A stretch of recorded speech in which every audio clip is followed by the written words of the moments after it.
Hi, for the first time in over a year, I'm looking at a new release of OpenSeizureDetector. And this new version is going to introduce the ability to share data with developers and researchers to help us to improve the system, which is something I have talked about on previous posts and on Facebook and things. And generally speaking, people have been keen on helping, but I've not had the facility to do it. So over the last couple of months, we've been doing some work in introducing that.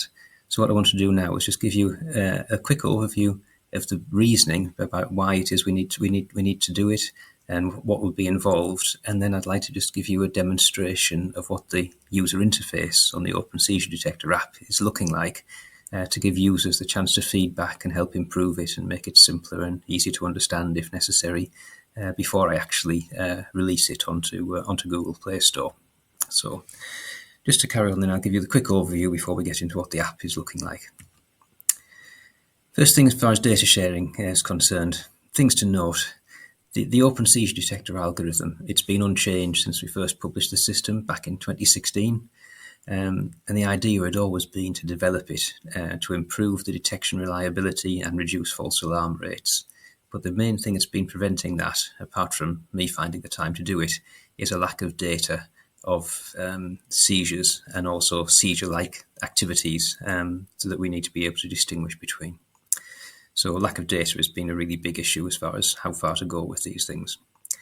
And many users have offered to share their data if it would be useful. But as I said before, I just haven't had the facility to do that, really. So apart from just odd things where I've had a look at issues for users where they've emailed things to me, we've not done a lot of sharing of data. So the next version of OpenSeizureDetector will introduce this facility to allow us the data sharing to happen, and which is what I'm about to run through. So as far as why it needs to be done, the algorithm we use now was really created by judgment. I'd looked at some published information on what seizure movements look like, and I'd also observed a small number of real tonic-clonic seizures, and I'd developed something that I thought would work in order to detect those. And basically, I think it does work. It will detect large tonic-clonic seizures as long as you're not laying on your arm, so that your watch can move in sympathy with what your body's trying to do. So it'll detect the large tonic-clonic seizures, but I don't have any good data on what the detection reliability is or what our false alarm rate is. I know false alarms are an issue for some users, and I know some people who've stopped using it just because they were getting repeated false alarms that was at too high a rate for them. So the goal of this next activity is to improve the detection algorithm so that we either maintain or hopefully improve the detection reliability compared to what we can do now, and reduce the rate of false alarms. But to do this, I need real-world data on the sort of activities that cause false alarms, and most importantly, real seizures. So it's people wearing the watch and recording the data and reporting it when they have real seizures, to allow us to compare those real seizures to these activities that look a bit like seizures from the data that we have. So the update that we're going to do will allow users to contribute to the development work by uploading their data to somewhere where myself as developers and researchers can access it in order to work on these improved algorithms, which will then feed back into a future version of OpenSeizureDetector, which will hopefully have a better performance. That's the why. The what. So the new version of the app, it'll record data onto the phone. The accelerometer and heart rate data that we're currently measuring, it'll record all of that onto your phone, and then, assuming you enable the facility, it'll connect to a remote database which is running on a server down in London, where we'll collect that data. And what we'll do though is we'll identify what I'm calling events in the data. So these will be either when OpenSeizureDetector generates an alarm or a warning, or if you manually mark it at the time as a real seizure that the system hasn't detected, that will be an event. And then the app will upload the data associated with that event to the remote database, and that'll be a period of 5 minutes worth of data centered on the event, so we can see what was going on before and after it, in order to interpret what was happening. But then the most important thing from my point of view is that the system will also prompt the user to check what's been uploaded, and very importantly to say whether that event was a genuine seizure, and probably what sort of seizure it was, or if it was a false alarm. And if it was a false alarm, I need to know what it was you were doing to cause that false alarm, so we can then look at training the system to not generate alarms in that circumstance.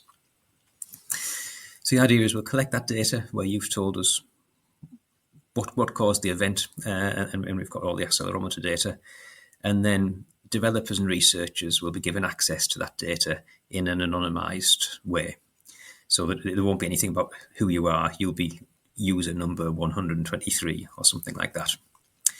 But then what we'll do is we'll look for patterns in real seizures that are not present in false alarm data. So we'll try to look at how we can spot the difference between false alarms and seizures. And it'll probably involve training neural networks or other artificial intelligence systems to distinguish between those real seizure type of movements and what are normal activities. And that knowledge will get fed back into a future improved version of OpenSeizureDetector. Also, the little note on the anonymized is, yes, if I'm sharing the data with other people, it'll be completely anonymized. But me, as administrator of the system, I will be able to see your name and email, just because you need to use that to register. And if users are okay with that, if we spot something that looks particularly interesting in some of your data, I may well ask if I can drop you an email to just ask you what was happening, to help us understand what we're seeing in the data, if that's going to help us. So that's what we're trying to do. How it'll work? The new version of OpenSeizureDetector, it'll work in exactly the same way as the current published one in terms of how it detects seizures and what sort of settings it is that you've got. And it'll remain free of any sort of charges or payments. So as far as the user is concerned, there's no detriment to using this revised version. Now, the option to share data, it'll be enabled by default just to make the setup simpler for users, but it won't work unless you actually explicitly go and create an account. So it won't upload anything without you actively doing something to make it happen. But I'm trying to make it as easy as I can for you to get it set up. And if you want to, if you're not comfortable with sharing the data, it's easy to disable it, and you'll be able to tell on the front screen of the app whether it's data sharing is enabled or not. So to try and help with the setup, the app will provide the function to create an account on the remote database where we share the data. And once you've done that, the database will send you an email so that you can confirm that you are really who you said you were, and it's not somebody trying to pretend to be you. And it won't work until you've actually verified that by clicking on a link in that email. But then once you've set up the new account and you've verified it, you can use that to log into the OpenSeizureDetector data sharing database on the Android app, and then it will start to share data automatically. So I'm hoping that'll be fairly simple to set up, but I'll demonstrate that in a minute, and you can tell me if that looks okay or not.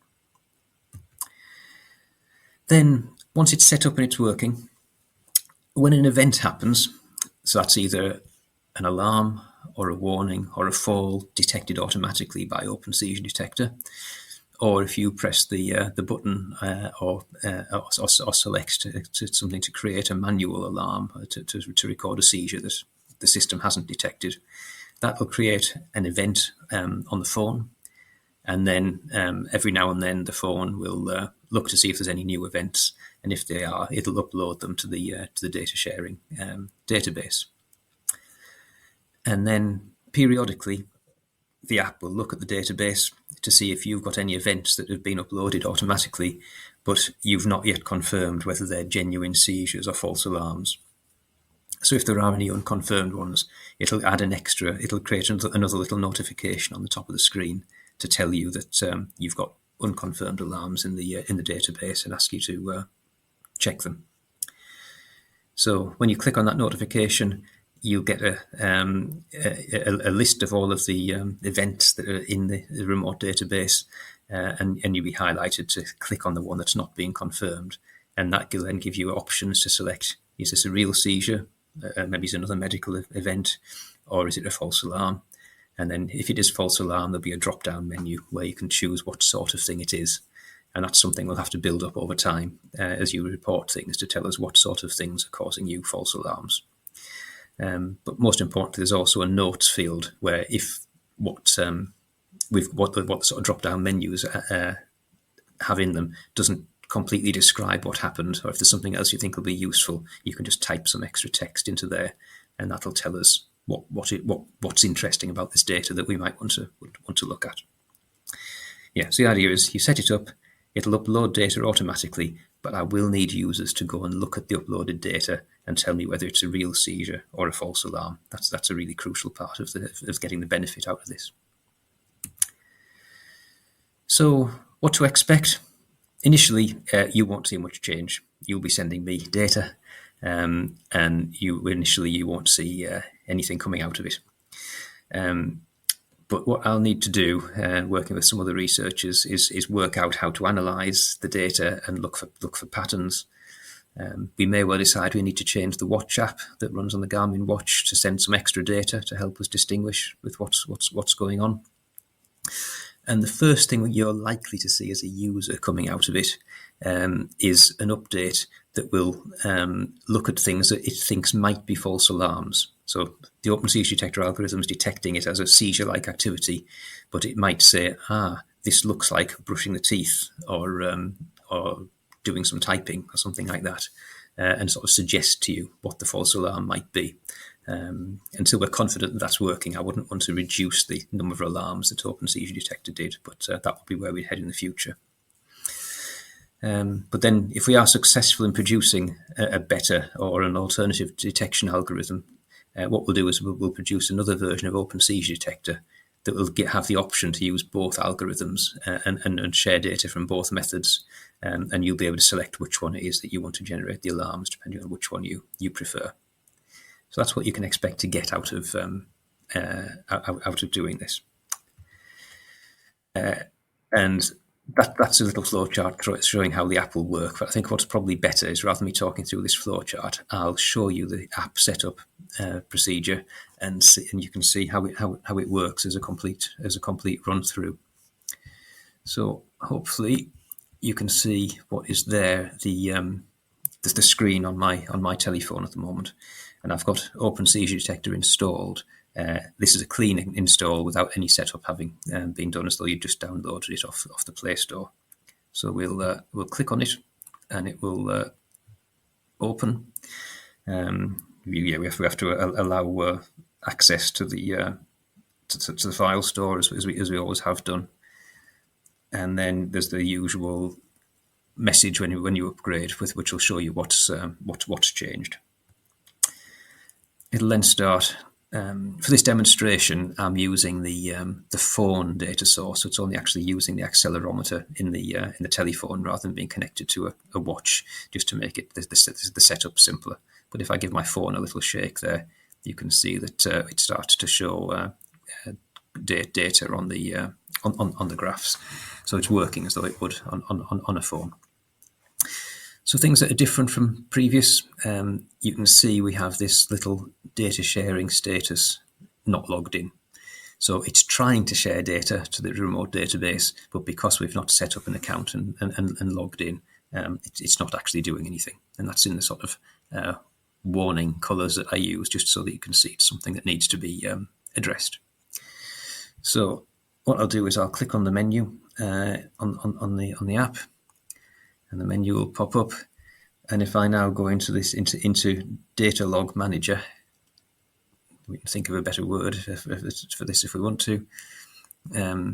We get a screen, which I think is probably one that will need a little bit of work done to make it it's simpler for users to understand, but I'll show you it in a second once we've got it set up. But the main thing is towards the bottom there, it says not logged in, and I've got a button there to log in. So we'll do that, and that brings us to a login screen. So if we say at the moment we don't have an account set up, what we need to do is register new user. So I'll press that register new user button, and that will then open a web page, which is the remote database. So I'll just make up a username. I'll probably use. So yes, I think I've got a Graham 21 there, so I better make that Graham 26. I'm pretty sure I've not got one of those. First name and surname are a bit optional, but I'll give it my email address and a test password. You need to use a decent password, not one that I'm using. So we give it. We make up our own username. We need to give it an email address that's valid, and then a password and a confirm password that need to be both the same. And if you press submit, it says yes, user creation successful. Please check your emails, including your spam folder, to validate the account. So again, this won't do anything until we've gone back into our emails to confirm that we are really what we want it to be. Now then, I must admit, at the moment, my emails from this system seem to always end up in my Gmail spam folder. I've not worked out why, but it was enough of a battle to get them so it would actually send through to Gmail and end up in the spam folder. Gmail was rejecting them completely to start with. So I just opened my Gmail account there, and I should be able to find in my spam folder. I've got an email there. Please verify my OSD API account. Maybe I need to make that a slightly more user-friendly bit of text. It means something to me. But if I click on that email, dum-de-dum.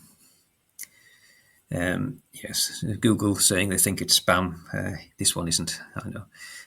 Yes, it's basically just saying we're telling you where it's come from. But at the bottom we say, please confirm that you want to create this account by clicking on that long, complicated-looking link at the bottom.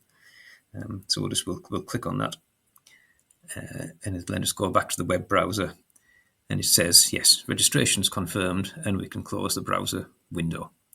So that's got our account on the data sharing database set up and working. So now what we can do is I'll go back to OpenSeizureDetector. So I just use the notification. So if I now click on that OpenSeizureDetector notification, that will take us to the back to the main OpenSeizureDetector screen. And now we can go back into that data manager and log in using our new account details if I can remember what they were. So I'll go into Data Log Manager, and then it still says I'm not logged in because all I've done is created an account. So I'll go back to login. And I think I used Graham 26. And oops, forgotten spell. And on my test password, and if I click login, it says login successful. So when we're logged in, all of those options to enter usernames and register and things like that have disappeared because we are successfully logged in. We just press the back button, and that now takes us back to the to our data log manager. Actually, I'll go back again. So that's the main screen. So the main thing that you see on the main screen is that this data sharing status is being set to OK. So now the system's set to share data, and we've logged in successfully. So it should work. Although last time I demonstrated this, it didn't. So what we need to do is actually generate an event. So it's got something to upload. So I could give my phone a bit of a shake and simulate it. But I think what I'll do is I'll just pretend that we actually had a seizure a few minutes ago. It's just so that'll allow it to update. So there's an option here to report a seizure. So this is if the system didn't detect a seizure that you'd had, you would click on this button. It says yes, there's an option to select date, but it's set to today's date and today's time. So I'll just set that to be 1955. We'll just say it was a couple of minutes ago, and we'll hit OK, and then I'll just hit OK on that. Yeah, so that's now created an event on the phone, and that's what's appeared in this top section. We can say that at 1955 we had a manual alarm event. What will happen now is it only runs about once a minute. The system will have a look to see whether we've got any events that have not been uploaded onto the remote server, and if it has, it'll have a go at uploading it. So it might take a minute or two to actually work its way through. We'll press the refresh button. This updates once every minute, so just to jolly it along, I'll press the refresh button. But no, we'll just have to give this a few minutes, just to. Well, we'll go back to that in a second. What I'll do is I'll just go back to the main page. Oops, I'm trying to click on an image. Right, yes, click on the back button there. Yeah. So as I said, this should just. I'm actually using the accelerometer in the phone as a phone data source, but just to test it, we should be able to just give a little gentle shake of the phone to give a sort of a seizure-like movement, and there you can see these bar graphs are now starting to look seizure-like in that 3 to 8 hertz range. It goes into warning, and then it goes into an alarm state. So that's working just like OpenSeizureDetector is expected to. It'll then go back into warning, and then it should just reset. So that's now as though the system should have automatically detected those as events. So we'll go back into the data log manager. Yeah, and you can see that has done that. And what we've got now is, as well as that manual alarm that we just generated, we've also got two others there as well. But I think, yes, it's still, yeah. The upload to the database has still got to go ahead. So we'll just pause for a few minutes and give that chance to come back again. Okay, I'm back again. I realised why it was being quite so slow.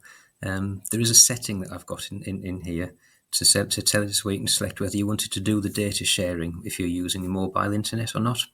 And by default, that's set off so that so that it won't use up your data allowance if you're using your mobile network connection. And although I'm at home, I just realised my phone didn't have the Wi-Fi switched on, so it thought it was using mobile data, so and it was set to not update, not upload data, which is why it wasn't doing anything. I've just reconnected it to the Wi-Fi, which you can see there, and then it's been through the first loop, and you can see that it's created an event on the shared data database at 2000 hours, which is when we had that with this event here. These have all been merged into one event because they were so close together. But so we can see now we've got an event has been uploaded into the shared data database. And the other thing to note is there's a new little notification has appeared because it's then done a check. It does a regular check to see whether there's any sort of unconfirmed data in the remote database. And that's what that little icon is there.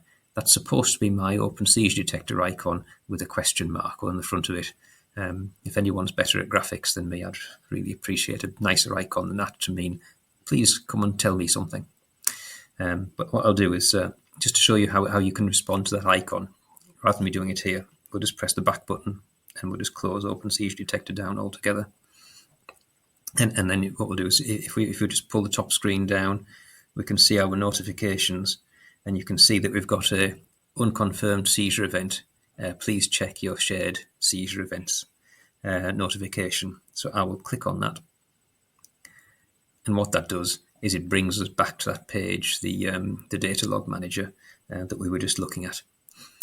So, and while I've been talking, it's uploaded the other event, which is the manual alarm one that we did right at the start. So to confirm what this event was, let's try the 2000 hours one. We'll click on that, just on there, and you can see what it does is it first of all it shows us the event date and the time, what alarm state OpenSeizureDetector had.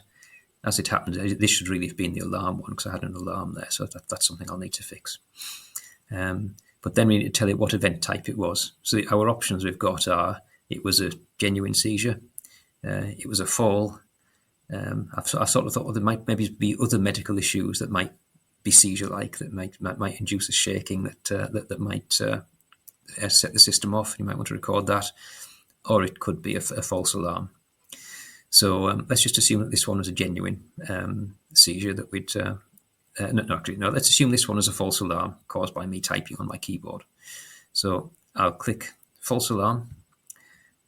I'm trying to click on the video on the video conference thing. I'll click false alarm on my telephone, and when I do that, you can see I've now got a set of possibilities that I've made up of things that might be false alarms. So for this one, I'll click typing because that's something I know I can set the system off by doing typing. There's also an option there which says notes about the event. If I was to click on that, it'll pop up the Android keyboard, and we could I'll just say test, so I don't get muddled up and think this is something real. But then if I just scroll up a bit, I can now see it. I've got it set to this event. It was a false alarm caused by me typing. It's a test, just so that we've got that. And if I press save, that gets saved back up to the data sharing database, and you can now see in the shared data section, we've now got this one marked as being a false alarm caused by typing. If we'll just do the other one now while we're on, because the other one was one that was done by a manual alarm where I reported it as a seizure. So we'll click on that, and let's just say that was a genuine seizure, and we then get the different set of options. I've got tonic, clonic, or other. If anyone's got any others that they'd like to add in, it's very easy to change this list.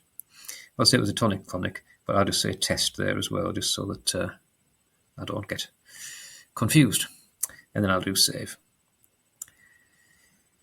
So that's then it says event updated OK.